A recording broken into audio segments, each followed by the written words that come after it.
大家好，我係九龍豪宅 Catherine 高，今日為大家介紹就係君怡峰嘅單位，依家我哋一齊嚟望下。今日為大家睇呢一間君怡峰嘅單位呢，係位於9座，實用面積1074尺。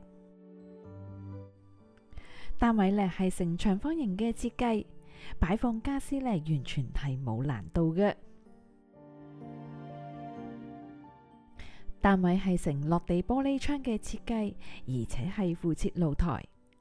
依家就係從呢一個露台嗰度可以望到呢，先望自己屋苑嘅內園，然後係望返京士柏山一帶嘅遠景。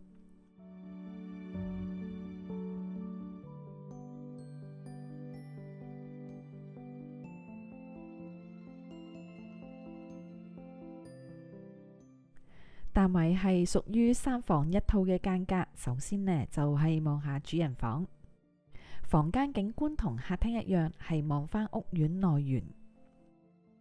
主人房面積相當實用，靠牆位置呢仲做咗一大排嘅儲物衣櫃。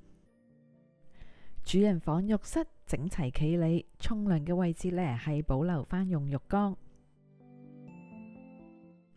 另外2間客房嘅面積呢，大家都係差唔多，同樣都係訂做咗入牆衣櫃。客廁面積相當唔錯，廚房設施齊備，3邊呢都做晒櫥櫃，配備咗基本嘅煮食爐具同埋各類型嘅廚房電器。廚房裏邊呢仲有一個工人房，依家就係訂做咗張工人用嘅組合櫃床，仲有一個獨立嘅洗手間。今日就介紹到呢一度啦，多謝晒大家睇我嘅影片，中意嘅話就記得讚好、分享同訂閱我頻道，下條片見，拜拜。